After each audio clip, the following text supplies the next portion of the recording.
Ho How do you explain the defeat, and how did you see your team? Do you think you were far below Bayern Munich today? Well, I think it's a defeat that maybe we could have avoided in the second half if we had a bit more luck.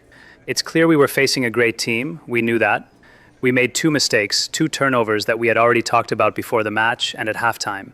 Things we needed to avoid, and above all, be more compact if they happened. Against teams like this, if you make those kinds of errors, you pay for them. That's something we have to accept. We did score a goal that gave us hope. It's a shame we couldn't take one of the chances we had. It won't be easy, but if there's one team that can win in Munich, it's Real Madrid. I know it's early, but I wanted to ask about the yellow card shown to Tchouaméni, which will affect the second leg. You don't really have a direct replacement for him in the squad. Is that something already on your mind?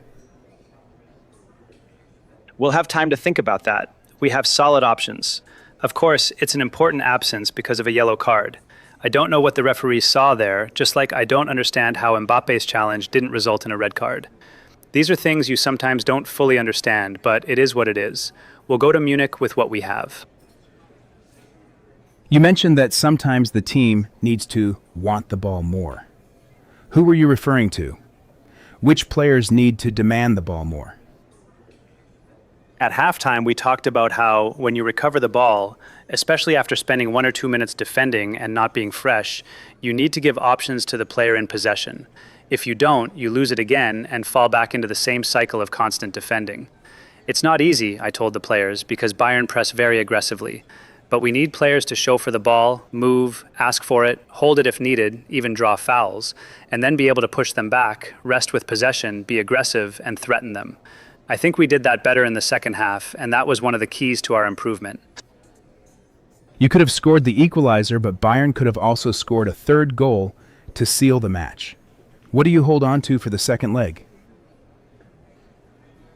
I hold on to my players, that's what I rely on. It's true that at 1-2, when you push forward to equalize, you also need to stay calm because a third goal would have made things much harder. But I also admire the ambition of my team, not wanting to lose, knowing we're at home, and continuing to attack. It's a shame we couldn't take another chance, but I have full confidence that we can go to Germany and win. We've asked you a lot recently about fitting Mbappe and Bellingham into the team. How would you assess their performances today? And has Bellingham earned the right to start now?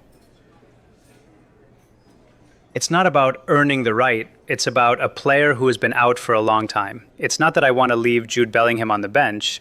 I think my confidence in him is clear. We've talked a lot about how he should return to the team and recover his best level gradually. That's the logical approach. Of course, I would have loved to have him available for 90 minutes in every match, but he gave us a lot today. We need a player like him, someone who can deal with that intense pressure, carry the ball, get past opponents. I'm very happy with the energy he showed, his character, his personality. He's improving, and I'm sure he'll help us a lot in Munich.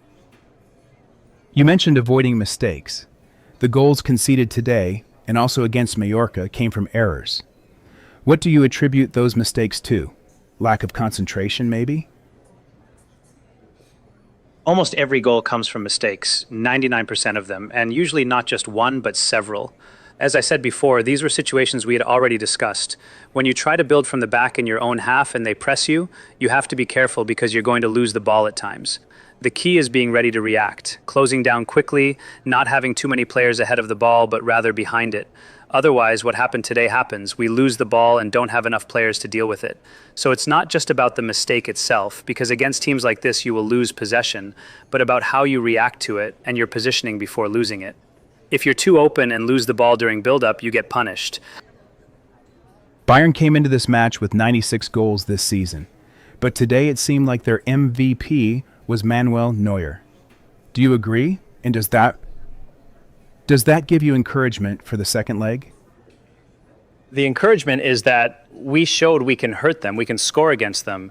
I think we had more than enough chances to score another goal. We're going to learn a lot from what happened today and from how they played. We came into this tie without much time to prepare on the pitch, which isn't easy for a team like ours, especially compared to Bayern, who have been working with their coach for a long time and know exactly what they want. But with confidence in our players, we'll go to Germany. Honestly, anyone who doesn't believe can stay here in Madrid. We're going there to win. Before the match, you said we should ask you about Mbappe after this tie. Now that we're halfway through, is this the Mbappe you expect? Yes, absolutely. Above all, I saw a very committed Mbappe, working hard in all aspects of the game. And of course, he's capable of making the difference, being what he is, the best player in the world, a constant threat for Bayern's defenders. This is the Mbappe we want to see, one who wants to be himself every single day. How would you assess Carrera's performance? At times, he seemed to struggle against Ulysses. Well, he was facing one of the best players in the world, a winger having an outstanding season. It's not easy to play against someone like that. My confidence in Álvaro remains intact. I think he's a great player with not only a promising future, but also a strong present. He'll learn from today's experience, and honestly, that's the challenge for any fullback. We know it from experience. Defending players like that is very difficult. If you don't have support, it becomes even harder. You always need help to deal with them, especially when they can cut inside or go wide, when they're fast and highly talented. It's not easy at all. I have full confidence in him. Maybe the best takeaway today is that your team made Neuer the best player on the pitch. Yeah, I don't know if it's the best takeaway, but it does show that we can hurt Bayern a lot. It won't be easy there with their fans, but as I said before, if any team can win in Munich, it's Real Madrid. After the Mallorca match, you said there wasn't much criticism in the dressing room, and that the focus quickly shifted to Bayern. Was it the same today? How much will you work on the mental aspect for the second leg? Not so much the mental side. I think it's more about the footballing side, how to hurt them and how to defend against what they showed today in attack. We'll have time to prepare well, and that's what we'll focus on. Mentally, I'm not worried. I have players with a lot of personality. The first thing they said was that we're going to win there. They're convinced, and so am I. We'll go all in. This is Real Madrid. There's no fear. We know how difficult it will be, the opponent, the stadium, but we're going for it.